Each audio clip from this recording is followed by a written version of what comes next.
Well, Johnny, you alluded to it.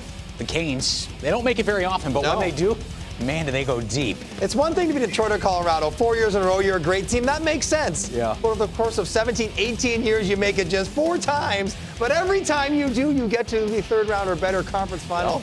It's amazing how they've been able to craft that team together because they get in. I don't know what happens. The ball starts rolling downhill, and it's rolling downhill pretty quickly right now. Let's talk about 2019. How did they get to the Eastern Conference Final, especially in this series? Well, they got it through their speed and their work ethic. That's pretty much bottom line. They're a very fast team. When they defend, they protect the front of their own net extremely well. You do not see a lot of second or third opportunities. You're lucky if you see a third opportunity allowed. This is a team that concentrates heavily on defense, but it's really just the speed and the fact that this team gets everybody in to the defensive part of the game. They're concerned about their forecheck and getting up on the play, but they're more concerned about not giving up any opportunities to the opposition, and they did a fantastic job. Better against the Islanders even. I mean, obviously when you win it in 4, but better against the Islanders than they did against Washington game in and game out.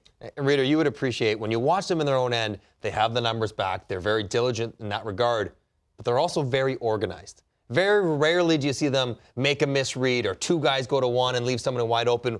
They know their assignments, and then they execute them within the confines of all the craziness that happens in a game. They just don't get flustered in their own end. It's really impressive what they've done, and their goalies have played pretty well in the playoffs as well.